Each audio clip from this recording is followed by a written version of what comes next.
Are people looking at you and saying, what the hell is Henry doing? I think so, but none of them have said it to my face yet. There were colleges that rejected me. Yeah, it's important to me. It's something that I'm working on, but Avari is the company that I think will be worth millions in less than a year. In 10 years, I will have my own private equity firm. Welcome back to Theorist. In this episode, we talk with Henry Young, who is a young entrepreneur. Now he's 18. We met him when he was 17 at a business conference. At the time, he was doing Roblox marketing, and everyone there was they're like, how are you doing this? You're so young. So we wanted to talk with him again. And in general, the point of this podcast is we have a marketing agency where we do social media and podcast production, and we just meet a lot of really successful, cool, talented people. Henry's one of those people. We wanted to have a full conversation with him. So here it is. I am a high school student from New York, and I have started 3 companies, soon to be 4. 3 in digital media and then 1 in e-commerce. So that is kind of my thing. I'm not going to college next year. I'm going full-time on business. And Did you apply to any? I did apply to some, I did get into some, and at the end of the day, it was partially going through the process that made me realize I actually don't want this. Like when I researched schools, when I wrote their essays, when I visited schools, I kind of realized that I don't need this or want this. And so it's definitely been, the decision's taken a long time for me. I've been thinking about whether or not I want to go since sophomore year, and it's tricky living where I live and having to think about that, because the question is, where are you going to college, not are you going to college? So it's definitely taken some time and a lot of consideration and a lot of different people's opinions before I was able to settle on not going. Okay, so I definitely want to get into college. Yeah. Meaning I want to get into talking about whether people should go to college and all that. But I think the big standout here is what makes you different from everyone else, that other people your age are going to movies. Even some of them are trying to start companies and it's just not working. Mm-hmm. So where did it start? And in that story, what do you think sets you apart from people? Yeah, it started with a skill. I think developing a high value skill that you can sell is the first step towards starting a company. I think part of where a lot of people go wrong now is they think about starting a company before they have something that's worth selling. So when I was 13 is, I guess, when I started my business journey, in the sense that it's when I learned video editing. And so at the time, I tinkered in DaVinci Resolve. I think it was 15 at the time. We're probably up to like 18 or 19 now. But I tinkered around in DaVinci Resolve 15, figured out how to edit gaming videos. And I started by doing that for about $5 a video, which... Whoa. And these were YouTube. Yeah, these were YouTube. These are like 20-minute long videos, no? Yeah, it would be about 2 hours of work for $5. It's got to be illegal. It definitely was, but I was able to build a portfolio really fast by doing that. And honestly, charge more. You shouldn't have scaled as quickly as I did and taken as big of a financial hit in doing so. But I mean, at the time, that was a lot of money, right? And you're learning the skills. Yeah, you're learning the skills. I was 13 and I spent money on Legos and video games. So why did you start at first? Because even then, a lot of people, what the standard is really just playing, doing things with your friends. You don't see 13-year-olds saying, I need a high-value skill. It's true. I mean, I've had 14-year-olds ask me about high-value skills and what they should be developing, but it's surprising, yeah. But I guess, so at that time, it was the pandemic, right? And I played a lot of video games. And I guess the thing that motivated me towards video editing was that it felt like a video game to me. I really enjoyed it. To me, it wasn't work, which I think is why I was able to do it for such little compensation at the time. I really enjoyed doing it. And so I picked it up partially out of joy, and then partially out of $5 a video was actually, I would make a video a day, and $5 a day at age 13 was enough for me. How many for the next Lego set? Oh, dude, Legos are expensive now, but I mean, at the time it would be like, I would save up $100 and I would buy a Lego set, and it was $5 a video for like a couple months. And then it was $10 a video, $15 a video. By the time I quit video editing, it was $500 a video, or $500 per 8 minutes of video. So. Oh, wow. And what was your approach then? Because you can have all these skills, you can be making them. A lot of people start with their own channels, but you were selling it to other people. Yeah. So how are you working on the sales skills? What was your process like? So my process was start with people that I had some sort of connection to. And that's still what my companies do now, or not the retail companies, but what my media company does now is only warm outreach. So outreach through connections.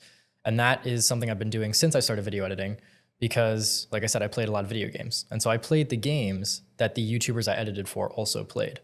And so what I would do is I would find where the communities that they were a part of as they played those games. Oftentimes it would be Discord servers. And so I would join the same ones. I would interact with people that knew them and people that knew them, depending on how big the person was.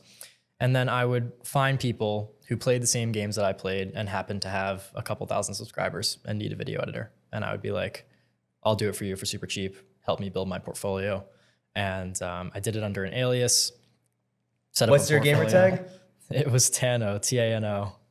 Now with a everybody period. knows that was Tano. Wait, so Yeah. you weren't even talking to them in person? This was all over chats? This was all over chats, and I got paid through PayPal. Kind of sketchy, honestly. Maybe don't do I that. actually I did the same thing with graphic design. I had a graphic design account and I played, this is kind of embarrassing. I played a lot of Gary's Mod, and Gary's Mod had a big developer community. Yeah. And I would do graphic design for these server owners that would pull in like 300K from their servers. So there are random strangers contacting you on the internet, and they're like, make me this video. And Yes. both of you are just saying, yes. I did this during the I will pandemic make that. too. There we go. Yeah, they would send money via PayPal. Chargebacks were definitely a thing. Did you have any chargebacks? I had chargebacks, Yeah. yeah. And then Chargebacks Um, at age what's their 13 were chargeback? devastating. It's Mini where they accounts? basically, yeah. they So- You're dispute just not getting paid. They would just dispute be, it. they would dispute the charge, and then I had that happen a couple Oh. times. And it was then devastating. I couldn't take any money out of PayPal because I wasn't legally able to have PayPal account that was connected to my bank. Were there other people that knew about this, or this is like this dark secret that you have, that you have this No, whole my friends business knew going about on. it. My friends knew about it. But it wasn't tremendously impressive at the time. They were like, okay, you make a very little amount of money for something that For I don't me, it even wasn't wanna do. impressive. It was not. So- Do you think there are bad things happening? Because the whole thing sounds very shady, that you can have adults contacting a 13-year-old and paying them to work for them. A lot of them are Yes. kids. A lot of them Oh. are. I did work for a bunch of teenagers, but there were some 20-somethings in there, and I was like, I'm 13, by That's the way. concerning. So- Okay, but now back to the business. So Yeah. now you have this high value skill, your video editing.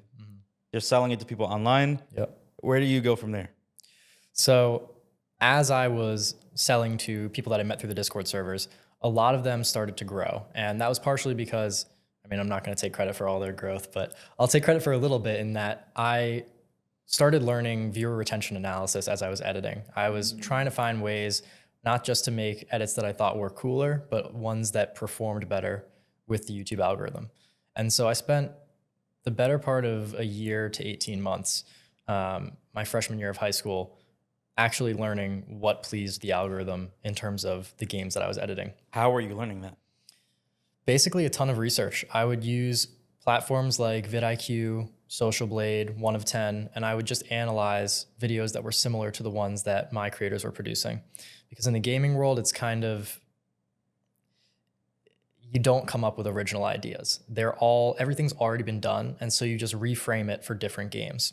And so I spent a lot of time looking at competitors, understanding how their videos were edited, and sometimes would just get in contact with their editors. Usually they were pretty easy to reach and were doing it in they were finding their clients the same way that I was finding my clients.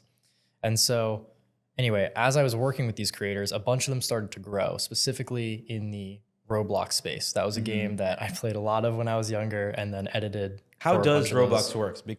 How does it work? Because I never actually played it, but there are people obsessed with it. I played a Yeah, crap ton yeah. of Minecraft. Why which is was it like the so fun? predecessor. Yeah. So Roblox is not, the big thing is people think it's a game, and sometimes the company positions itself as a game, but really it's a game platform. So it's like you log on and there are a bunch of different games that are basically just built through the same engine. So they kind of look the same, but they can all have different functionalities. So what are some of those games? And why are you choosing Roblox out of everything out there? I'm seeing like hyper realistic video games, and then people are choosing Roblox, which looks like it was made 80 years ago. Yeah, I think it's the variety of experience that It's you not can even have. Minecraft, it's Roblox. You're right. The graphics are terrible. It's like a sandbox, no? Like it you is could- like a sandbox. Yeah, If you're a developer, you could reach a lot of people very fast. you can, and I think that's what draws a lot of people to it is the freedom of it and the different experiences that you can have on it. Because you can go and play like an RPG, Fortnite style game in the platform, and then your same digital avatar person account, your same like digital life transfers into a game about cooking. I don't know. Or they have like role play servers where you're Dude, they role do playing have a real those. life. Yeah, You you're make pretending. money. Like Roblox? you make money. Yeah. So you can like buy different things in the game. Yep. And people are like logging in, like they wake up and logging out when they go to sleep. What's interesting to me is, and I didn't think we'd go here at all, but the way I see VR, and if you read or watch Ready Player One and all these You love different this. different sci-fi things, they all predict this world where everyone's living in this fake reality where nothing's real, and it kind of exists already. And I'm walking around just not knowing it's there and not understanding it. But you're saying there are people logging on, or at least kids logging on every day in this alternate world. You don't know how old they Yes. are also. Another So scary. concerning part of That that. is concerning. Yeah. Especially on Roblox, you know there's not What you the do greatest know stuff is happening. that they are Gen Z and now Gen Alpha as they're getting to the age where they play those games. And that, I would say, like if you're wondering why brands are choosing to build experiences on platforms like that, Who is choosing to build there? wide variety. I mean, we've worked with some pretty big brands that are choosing to build there. We did a campaign with Skechers last year. We're looking at doing something with NASCAR and Adidas this year. And so It's really cool. yeah, it's interesting because you can build so many different things. We also just spoke with the team that built Starbucks in Roblox, and what that is like. Wait. They built Starbucks in Yes, Roblox? let me explain. So Is that a Starbucks team or a team of people that built it? it's so when a company like Starbucks wants to build a virtual experience, which is industry slang for branded video game, pretty much, they will go to a third-party development studio, an independent development studio. And so there's a whole ecosystem of companies that specialize in actually building those games. With Roblox and Zepeto specifically, a little bit of Fortnite, but a lot of the times if you want to do like a What was concert, the other game with the Z? Zepeto, Dude, what are these? that one's a niche one. That's a new one.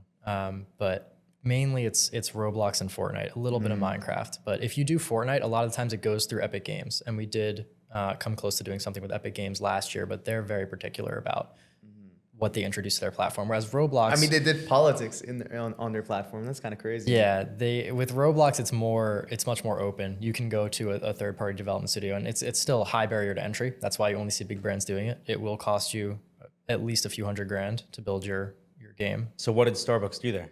And what did they stand to gain from it? Did it work?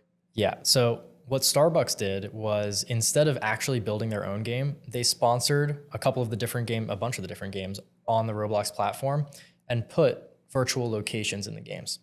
So a lot of the time it would be one of those role play style games where you're living a digital life, and they would pay the people that own the game to let them put a Starbucks in it. And so you can literally buy a virtual coffee. But why? Why would you ever buy a digital? Because it gives you virtual energy, virtual extra bounce, so- virtual speed. Exactly. But what we were talking I'm about guessing. earlier- I'm guessing. I'm just throwing them out there. We were talking about earlier who lives in these worlds, right? Like who spends all their time here? Gen Z and Gen Alpha, right? And they want to have real life in Roblox. Like if it's me, I'm just playing like a Fortnite game. Even if you're in Roblox, play something with stakes in it.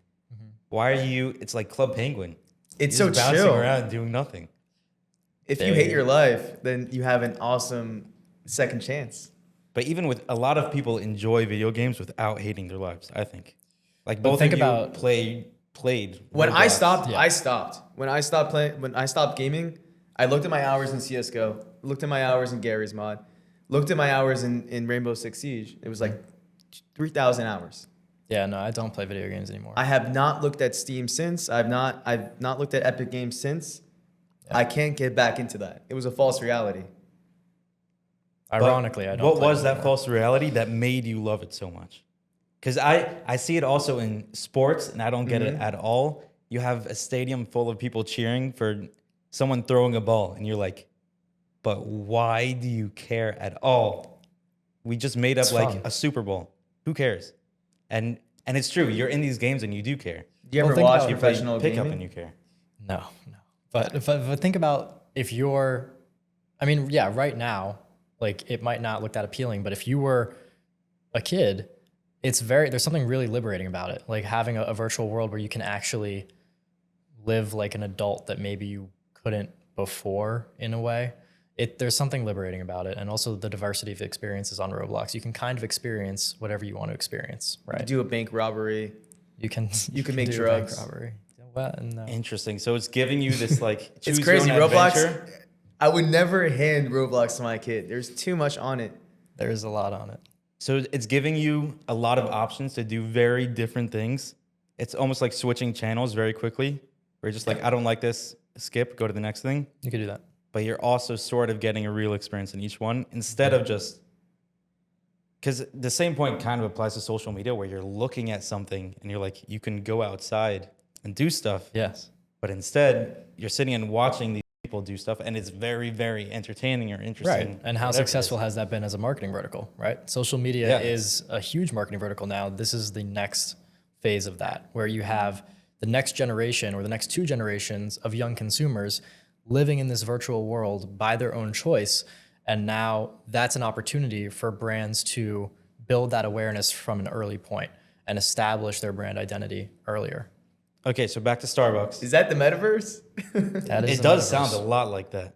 I'm pretty sure that's like No, that is what it is. Microsoft's approach because they've been buying all these games because they. Before Meta actually coined that term of the metaverse, that's just what this was considered. It still is referred to that a lot. And it kind of seems like there's that age gap here where Mm-hmm. there's some generations that never experienced the video games. Yep. And for them, this whole VR world it'll just blow their mind. And to the people on either, or not on either side of them, but to everyone younger, it's just like, this is an evolution of something that's been happening for the past 20 years. Yeah. But back to Starbucks. So they built it. They're selling people coffees in this virtual world. Yeah. Maybe some people are paying for them. Maybe they're getting energy, however it works. What did Starbucks gain from it? And like, why do they care about Gen Z or Gen Alpha? What brand recognition do they even want from that? Did they tell you, or has anyone told you?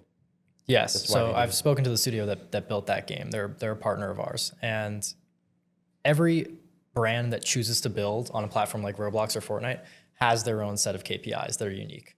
And we've seen some really interesting ones, like IKEA, for example, wanted more people to apply to work at IKEA. And so what they did was they created a game that actually simulated working at IKEA and gave you a level up system. I would And play that. They got tens of thousands of additional applications from building that experience. And they were able to fill all their positions. With Starbucks, it's more about taking advantage of what Gen Z and Gen Alpha already perceive the Starbucks brand to be. Because it's a thing. I don't know if you guys are aware of what young kids see Starbucks as, but like they will keep a reusable, like not even a reusable cup. Like they'll go order something from Starbucks. It'll come in that like plastic cup if it's an iced coffee or something, and they'll keep that plastic cup and they'll put water in it for days after, just because it has a Starbucks logo on it. It's like the smart water bottles. You know, people would use that as their water And they'll bottle. fill it up. Yeah. So now you get to carry around your Starbucks. It's like a Lamborghini, whatever it is. Yeah, it's a and sometimes big it's world. not even about whether you buy a virtual coffee. Sometimes it's just about the fact that it's there. And when you're enjoying your favorite video game, there's a Starbucks in it. And then so when you go out into the real world and you see a Starbucks, you really enjoyed that video game and Starbucks was a part of that. So now you want to go to Starbucks. Do you have ballparks on what companies are paying for it right now and what they're getting from it? For their experiences. Yeah. It really depends. An individual, if you're doing something like Starbucks did, where you're setting up a storefront in an existing game, it can cost like a few $100,000. And then if you're building your own game, it can cost a few million, like 1 to 3 million, I would say. So IKEA, when they built their like employee recruitment game, spent millions of dollars. Yes. And then there's the marketing campaign behind it too, because these games have their own marketing verticals, which is what I do. So how does that work? Which part are you doing? So I'm specific to influencer marketing for these experiences, but they have their own robust marketing campaigns. And So you're paying all these like YouTubers to talk about the Starbucks in the game. yes, kinda. I'll explain what makes what we do a little bit different than what's been done previously, and it is a new thing. So these are obviously a new form of marketing vertical. It's a new way to engage with Gen Z. What brands know they want is they want to engage with Gen Z, they want to engage with Gen Alpha, they want to be a part of their lives, right? And so after you build these games, you've got to figure out how to drive traffic to them, which is, you've won half the battle if you can just do what Starbucks did and put your experience in an existing experience. But then you've still got to get people to go and buy the coffee or look at the Starbucks, walk in the door, etc. It's so wild. You need to solve an engagement issue in a virtual world. Yes. And so one of the most well-recognized verticals for doing that is using influencer marketing. Because if there's anything that Gen Z and Gen Alpha have demonstrated, it's that they all look up to the people they watch on YouTube and TikTok and Instagram. They all want to be those people. Most of them want that career. And so what better thing to take advantage of than have, let's say, a famous Roblox YouTuber go play your new branded Roblox game and bring their audience along. And so what we're seeing right now is that because the experiences are so new, there's not a lot of specialization in the marketing that goes behind them, right? And obviously that leads to lost conversions because the less specialized something is, if it's more general, more people are going to get lost in the fluff, right? So what we're seeing right now is these big brands that have their reliable big agencies, right? And so half their budget is going towards making the game when they decide to do a virtual experience, and half their budget is going towards marketing it or something along those lines. But the marketing budget is going to an agency that generally applies a templated campaign strategy. So a product like Liquid Death, for example, would have the same influencer marketing campaign strategy as a Starbucks video game, which doesn't really make a lot of sense, right? Because those things are not similar at all. And so what that manifests as, the ad read is not meaningful and it just sounds like an ad read, right? When the YouTuber joins the game and makes a video about it, it just kind of sounds like they're promoting something. Sounds like Raid Shadow Legends. Sounds like Raid Shadow Legends. Like it what? sounds exactly. And You don't know Raid Shadow Legends? No. Oh my gosh. Is that a gamer? yeah, it's a YouTuber? we used to work with them. at Really? Edge. Yeah. Wow. Okay, one, this, like, what is fake it? game. Two, how do you work with them? It's like this fake game that was on every YouTube video, every industry. It was a stupid game, Yeah. but they would pay YouTubers to promote it. And They the would. ad reads were so bad. Yeah. I I can give see an like example. of Clash that. Royale ads. You see those? It was worse. It was a meme. It was actually potentially worse. It wasn't a real game. It was. We had a Roblox YouTuber that did a deal with Raid. How much and did they make for? I don't know if you could say that. I heard it's like 20K. It's low five figures for someone with about 1 million Whoa. to do a 1 minute ad read. in their And it's a video. fake game. It doesn't exist. Like you can It's- play it, but like it's not real. It is interesting. So what they would do is, so we would have a Roblox YouTuber, right? That they were playing their game, and then after maybe they do their minute-long intro, they stop and they transition to a 60 to 90 second ad read for Raid Shadow Legends, where they As they're still running around in Roblox. no, now they're playing Raid. They're showing you. Wait, so what that game is this? Raid Shadow Legends, the fake. There are thing too that many made things me that I excited. haven't heard of right You're now. playing but- Roblox. You're playing Roblox, Okay. and then it's a video, and then after a minute of your intro, there's an ad, and it's like some gameplay of Raid Shadow Legends and how Yeah. much you love it, and you're reading the same script that every single other YouTuber that's sponsored by them is reading the same script, Yes. God. and it's not integrated at all. And it looks like, when you're playing a game or you're watching something, and then you And get something like pops up. you get an ad for a game that's like bouncy balls or balloons and whatever things that nobody would ever play. Yeah. There's the other, the Homelander actor, the Yeah. one from The Boys. Yeah, yeah. He's in this random, those apps. It's like one of those mobile games where it's like you shoot 800 balls and then knock out the squares. And then Yeah. it turns into 2 balls, Yeah, and then exactly. 400, then 200, then so 500. it's him sitting down and playing one of those games and be like, "This is the most fun I've ever had." And you're like, why did that happen? That's what they look like. It's just an ad read. Nobody likes it. And then, the second the ad read's done, they just go back to playing their other game. And it's like, all right, why'd you bother? So what do you do that's different? So what we do that's different is we create we call them more meaningful. We call it VIM. It stands for Virtual Immersion Marketing. It's essentially the first specialized influencer marketing campaign for branded virtual experiences, right? Which basically means first proven method for using influencers to promote a branded video game. And the way that that looks, I'll use Starbucks as an example, right? Before, with Starbucks, with a templated influencer campaign, you've got a Roblox YouTuber, and they join the experience that has the Starbucks. They go to the Starbucks, maybe they order a coffee, they talk about it with their audience, they follow the campaign brief that was provided by the brand, they promote Starbucks in the game, right? What Vim would look like if it was applied to that is we work with the development studio that made the Starbucks. So we partner with that development studio to basically integrate the creator into the game in a way that's much more meaningful than a regular ad read. And so how that would manifest with Starbucks is the creator that we sponsor is the barista for a day at the virtual Starbucks. And gets to go behind the counter. there are a bunch of different, so the creator goes behind the counter, and then instead of it just being a video, it's actually a live stream. And so their audience can go and purchase a coffee from them at the counter. And then that live stream gets cut up into YouTube videos, which gets cut up into TikToks and Instagram Reels, which are licensed to the brand in question. So you get a ton of marketing material from this one event, and the event actually incentivizes viewers and players to join the experience. And what we also do in partnership with the game development studio is we put a server cap, a limit on the amount of people that can actually join the game. And so while you're in the queue, you're just in a duplicate server. And what we do, we call that engagement priming, where now we've not just brought traffic to the game, but we've actually given them a reason to stay because they're waiting to meet their favorite YouTuber and get coffee.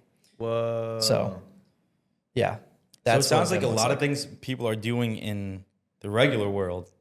And if they even knew this existed, they'd be like, yeah, of course that makes sense. Why wouldn't we It do sounds that? obvious, right? But the reason it's not been done is because the industry is just so new and nobody understands that this is the level that you have to go to in these virtual worlds to actually get meaningful conversions. And there are a variety of other problems with those influencer campaigns. They're not fulfilled correctly. You don't have correct budget shifting. And the data analysis is really flawed too. A lot of brands come to us saying, we don't even know if our influencer campaign performed well for the game because we don't know how to measure it. Because you've got two separate data sets, right? It's not just the social media data. It's not just likes, engagement, comments, views. Now you've got all the game data. So playtime, returning players, etc. Right? And if you can't correlate the two, how are you supposed to know which creator had what level of impact on the game? This is so cool. Yeah. This is and fascinating. so now what my new research company is doing is basically finding the first method for correlating the data sets and meaningfully measuring performance. Okay, all this, like, it's kind of mind-blowing, but it's also very easy to wrap at least my head around it. The more surprising part is that you're able to figure out the business side of it. Because anyone can sit down and say, anyone over like 20 knows nothing about Roblox, definitely doesn't know how to do marketing in it. There are very few people my age who know anything about marketing, don't even care about business. Obviously, let's do it. Let's make a ton of money. Yep. But where do you go from there? Like, now that you have the business model, the idea, Yeah. how do you turn that into something? So disclaimer, I've only recently figured out exactly how to sell this because it's a problem that I discovered at Edge, right? Video editing led to Edge, and then Edge has led to this new company, which is going to be called Avari Research.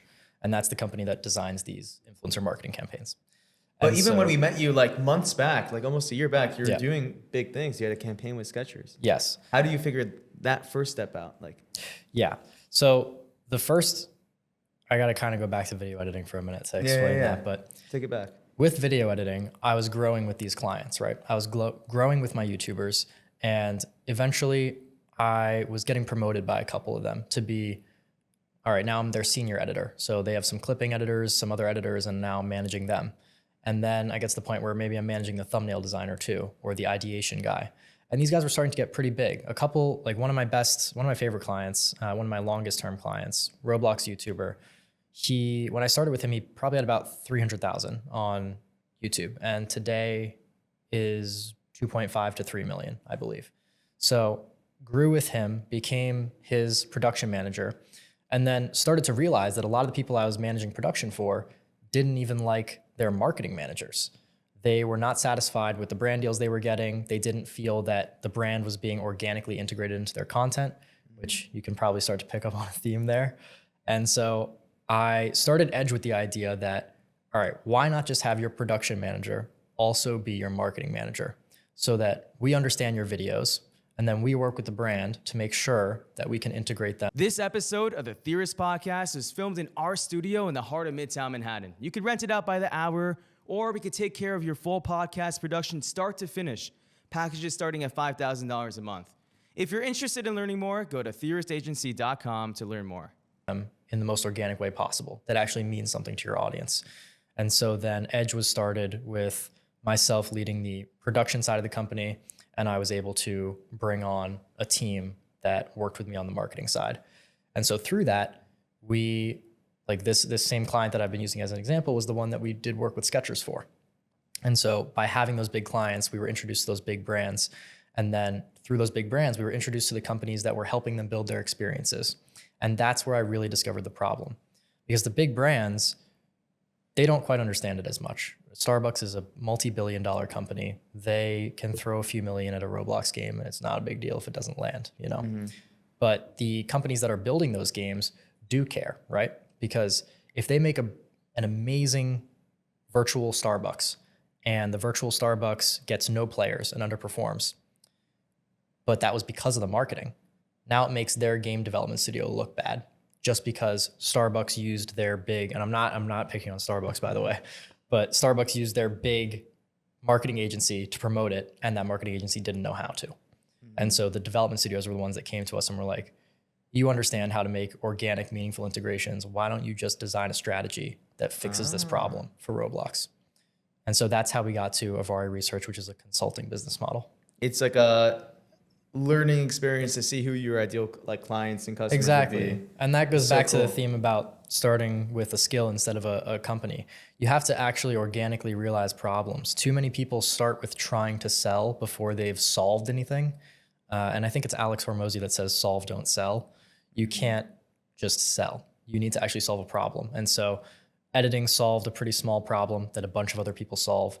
Edge then solved a slightly bigger problem that still there are other companies trying to solve. And now Avari solves a problem that nobody else in the world solves. And that's why it'll be a very valuable company. So what's also interesting there is a lot of people would, if they want to start working with Skechers, working with Starbucks, Nike, any of these big companies, Yep. the way they think about it is how can I directly reach someone in that company? Mm-hmm. They wouldn't say, let me go through someone who is already working with them or may work with them, which in hindsight sounds obvious. Right. Obviously, there are people who you can reach, who you can do work for, and maybe even barter with them, say like, I'll edit for you if you put me in touch with these big companies. Mm-hmm. And that's a way quicker and better path to any of these people, because you're not just showing up at Skechers' door and saying like, hey, we do Roblox marketing. Can I work for you? And they're going to say no every single time. I encourage people not to look at it as a sales funnel at first even. Like forget about if they're your client or not. Just work on problem discovery.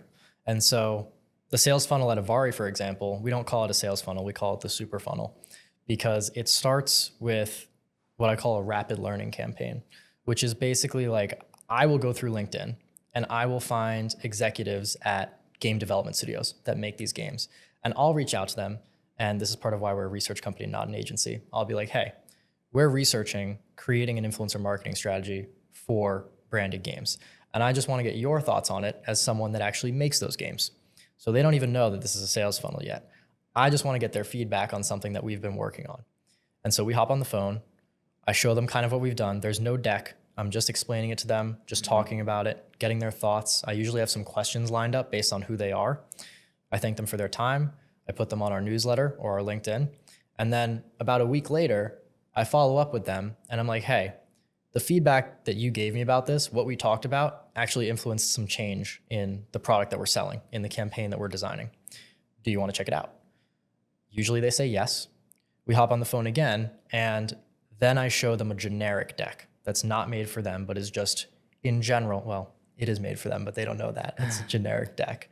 And so what we're looking at is cool. If I show this to someone else, what would you think about it? If you show what? Someone else? You're showing this generic deck to them and saying, if I were to show this if I showed this to someone else, what would you think about it?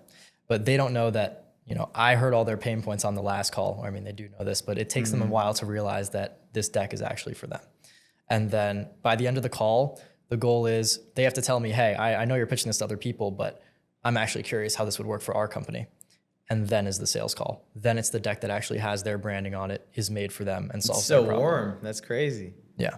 And so surprise those are birthday. way easier people to get in touch with than if I just went to someone in Skechers marketing and was like, hey, buy this thing. Because they also, they have their big agencies. They spend hundreds of thousands on these influencer campaigns, and they have partners that they've worked with forever.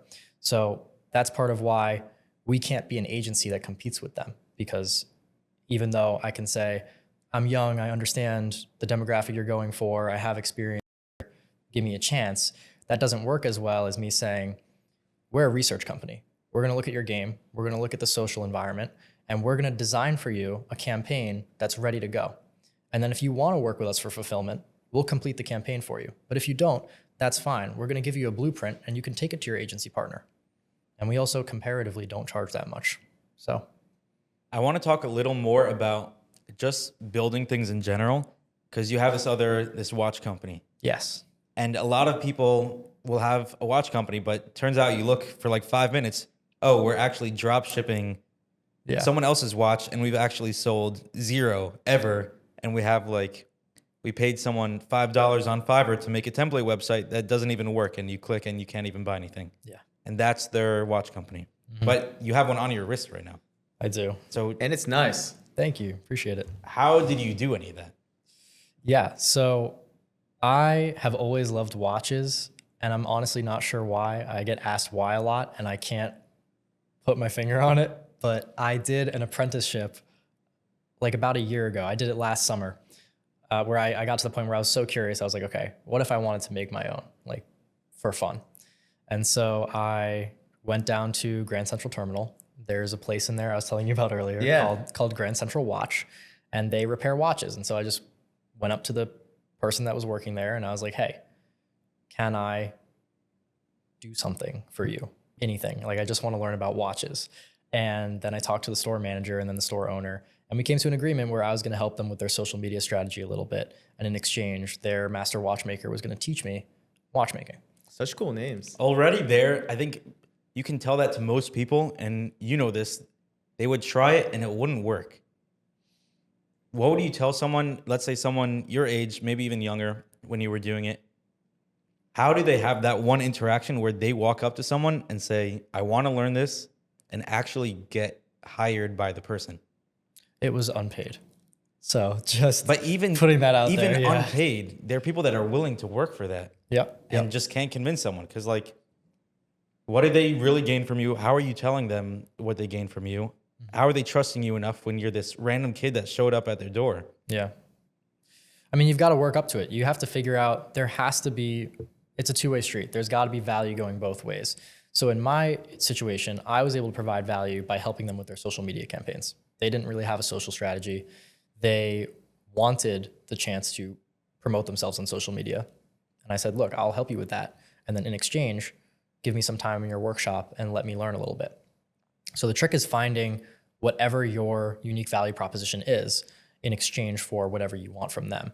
And of course, that's going to take time, but I think even delaying whatever it is that you want to do by a little bit to build some sort of value proposition, or at least be able to demonstrate that you know something and you're not a clueless kid that's going to back out on them, it really helps. I think it's worth spending the extra time on that. So don't be selfish, basically. Like, walk in and Yeah, be don't be ready to selfish. almost lose on the deal, even Yeah. though obviously you're gaining all the knowledge, Yeah. which is well worth it. And try and fail a bunch of times. Also, Approach a bunch of different people. You're not losing much at that age. Yeah, It's the same time. You could be doing other stuff. You could be having fun. you could. It depends on what your mindset. You could be getting paid by someone. Yeah. So now that you're hired, what's happening after that? Now you know something about watches. Yep. Still, there are a lot of people, maybe they watch on YouTube. They're like, I know this about jewelry. I know this about watches. I know this about, maybe a lot of people want clothing brands. Yeah. And then the business side of it turns into a million different things that could happen. Do I want, like, how do I set up my corporation? How do I bill people? How do I find my first client? And everything just kind of fizzles out. I think the trick is probably don't do it alone.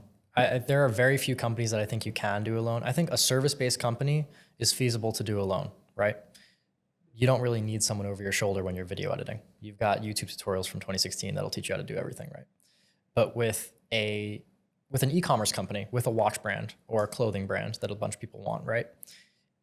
I would have a co-founder, at least one co-founder. At Gentleman, I have two. I have two co-founders, and everyone brings a unique bit of experience to the table. I was coming into it with social media marketing experience. That was my value add in addition to being a watchmaker. And our CEO, one of my co-founders, came into it with the e-commerce experience. He sold bracelets on TikTok and did very, very well with that. And then our third co-founder was also in the e-commerce space and had experience with sales. He's very into real estate.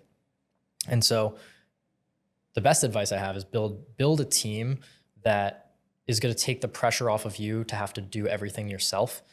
But finding that team is just going to take naturally getting involved in whatever the thing is. So if you want to start a clothing brand, reach out to small clothing brand owners or reach out to people that have other e-commerce companies so that you're not going to be in direct competition with them when you reach out, right? Meet people, use LinkedIn. LinkedIn's really underrated. Use Threads, actually. Instagram's, Really? Yeah, Instagram's Twitter. What's going on Threads? Super interesting thing about Threads is that people that own big companies or even celebrities are on Threads because their social teams want to put them on every platform possible, but nobody actually uses Threads. So you could have millions of followers on Twitter, post something on Threads, and it'll get like 10 likes. And what that means is the barrier to entry is way lower. So you can get in contact with the same person with much less friction. And so I have, like, my co-founders do a ton of connecting with people on Threads. It's like their LinkedIn because they post about what they do, and it's a tight enough community where they just find people that do something similar, and then it's easier to get in touch with them.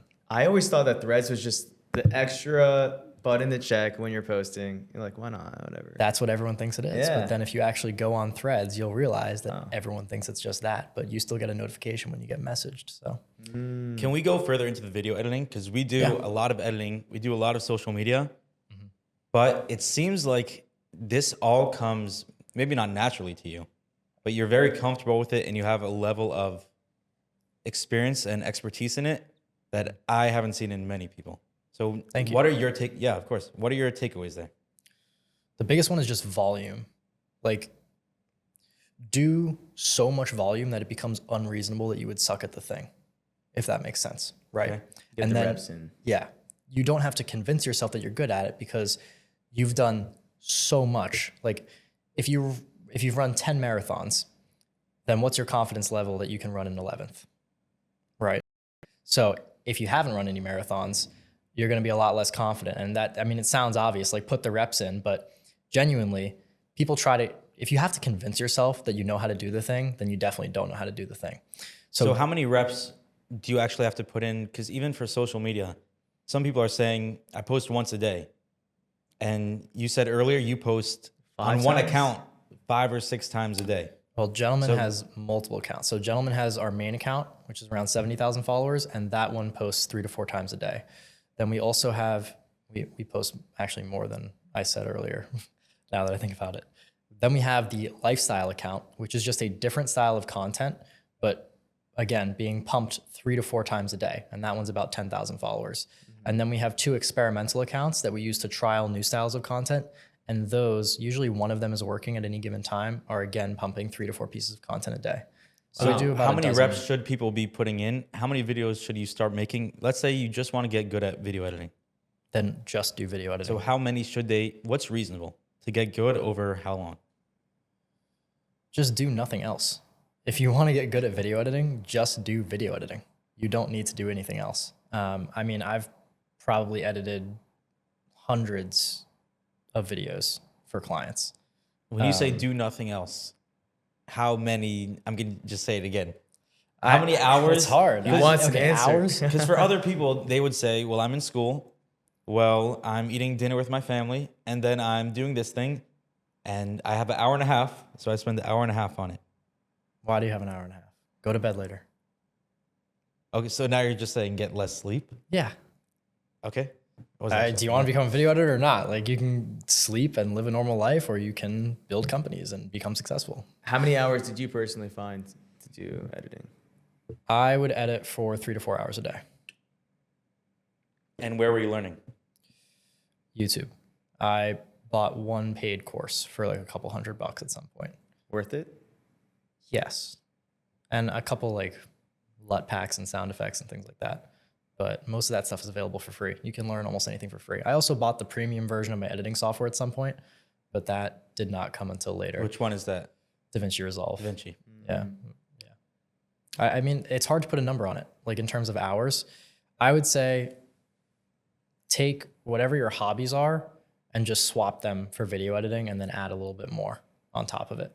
So just make that your hobby, because that, I mean, it just depends on how much you want to get ahead. If somebody else is choosing not to watch Netflix for an hour every night and is instead using that hour to do a little more video editing than you, then they're going to be better than you. So, Right.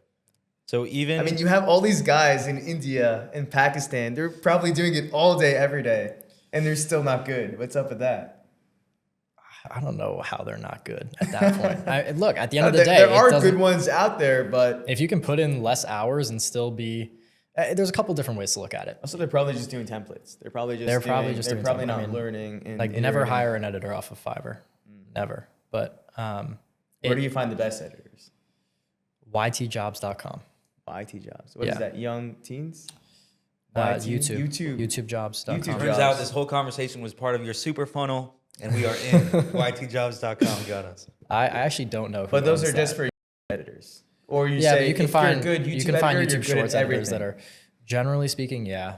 I mean, there are also, but honestly, it depends on if you want to do clip style edits, you can find people on Instagram, on Threads, honestly, is a good place, on Twitter or X.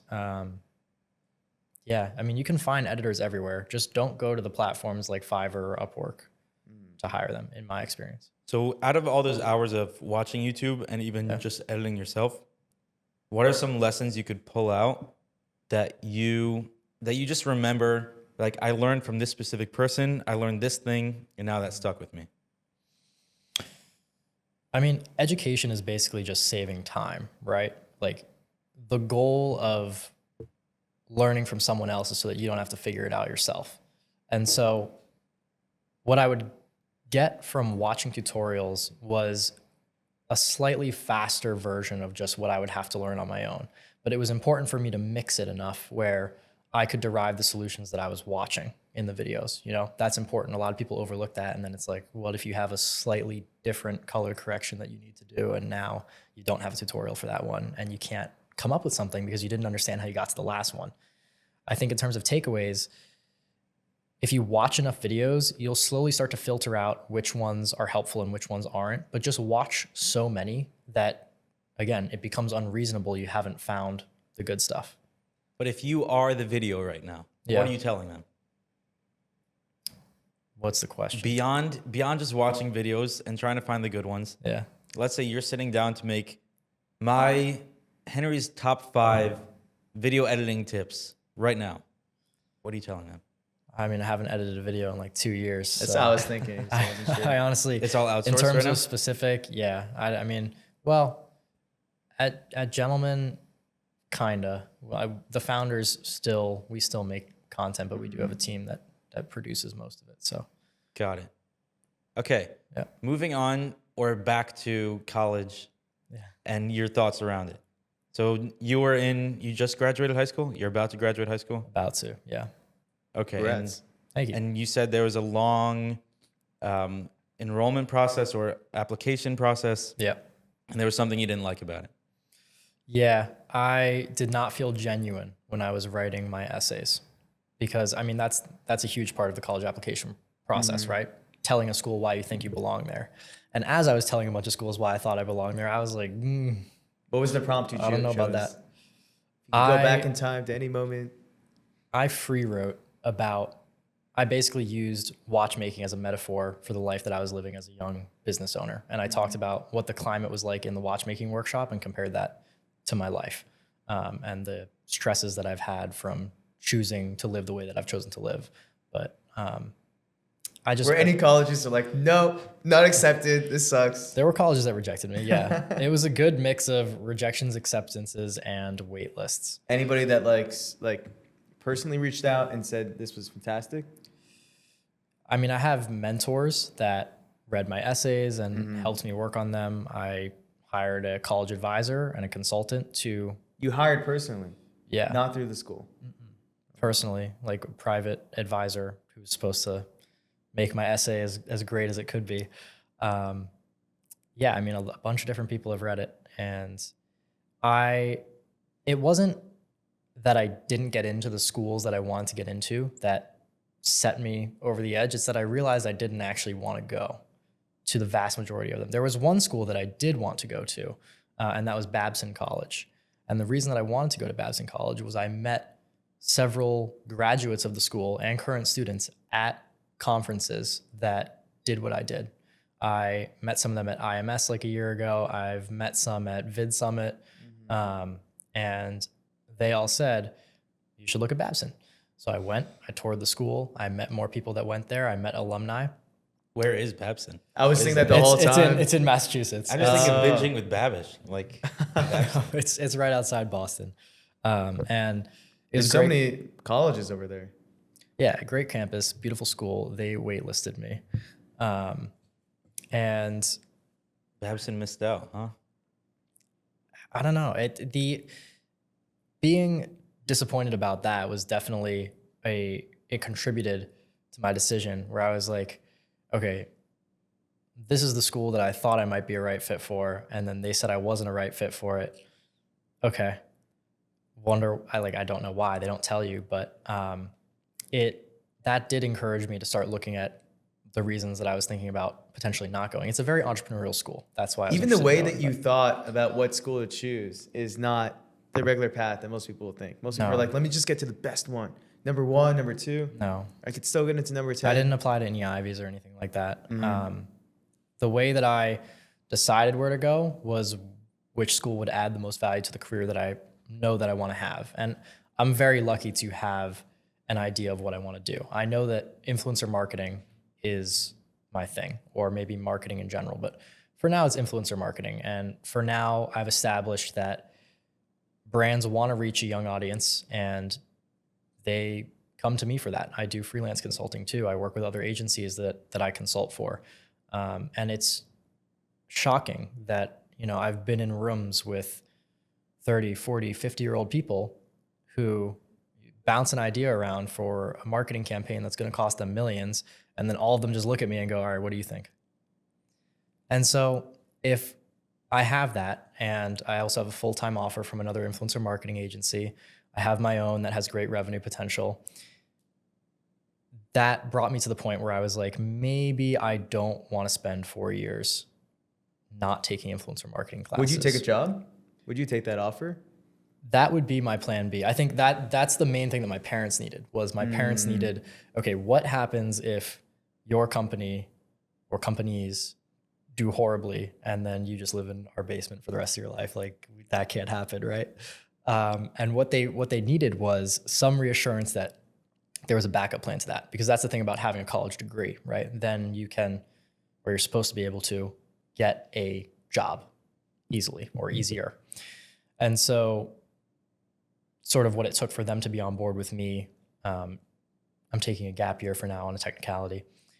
What it took for them to get on board with that was part of what it took was I had to get a full-time offer from another agency, which I was able to do at a competitive starting salary for what a college grad would get.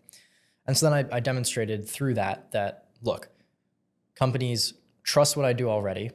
They would hire me without a degree. And so now that's plan B. College doesn't have to be plan B anymore. Now, if Avari, Gentleman is still something that's important to me. It's something that I'm working on, but Avari is the company that I think will be worth millions in less than a year. And so that's the company that I want to focus on for now. And if that fails, I can go still work in the industry that I want to work in and be happy. And I won't have to spend $80,000 a year and 4 years on a degree that I don't want. Out of your friends or your classmates, what do you think the percentage is of people going and people not going to school? From my school, it's in the high 90%, like people that go. People are going to college. Yes. And the What do people you not think the going, percentages of people going and people not probably going not to going school? who knows what? Who knows what? No, they're probably all starting market research companies. You Are know, people looking at you and saying, "What the hell is Henry doing?" I think so, but none of them have said it to my face yet. So, yeah, you definitely feel pressure from people watching you make that decision. But I kind of like the pressure. I feel like it's healthy. I feel like now I am going to have literally nothing else to do except make this work starting in June. So there's gonna feel really it. no excuse. I'm Yeah. going to feel it. And I work crazy hours right now. And the way I see it is, look, if I don't have school as part of those hours, and now all the hours just go into this thing that I know I want to do, and I don't need anyone's money. I have enough of my own, and I have a vision. I have a business plan for what I know needs to happen with Avari, where it's like all I actually need is to be left alone for a little bit so I can do what I know needs to be done. And so I think if I have that, I'll be able to make it successful in no time. But we'll Last see. question. Yeah. Where do you think you're going to be in 10 years? Whoa. In 10 years, I will have my own private equity firm. Why private equity? I think what I've realized I'm passionate about in business is solving problems, because everything that I've done and I mean, that's what business is essentially, but I mean solving problems that companies have related to marketing. It's what I've become passionate about. It's what video editing was to some degree. It's what Edge was to a slightly more extensive degree. And then with Avari, we solve marketing problems for companies on a consulting basis, right? And so in 10 years time, I mean, in a few years time, I would like to sell Avari for enough where now I can go and acquire activist investor style stakes in other marketing companies, and I can help them fix a problem that's holding them back from whatever their potential should be at that time. And then I would flip my equity for more. And so I would just basically So cool. have a firm where I can continue solving problems that I'm passionate about solving and hopefully continue to make money from it. Whoa, Henry, Dude. you're a beast. Yeah, Thank you for this. that's This was crazy. awesome. Thank you guys. I appreciate it.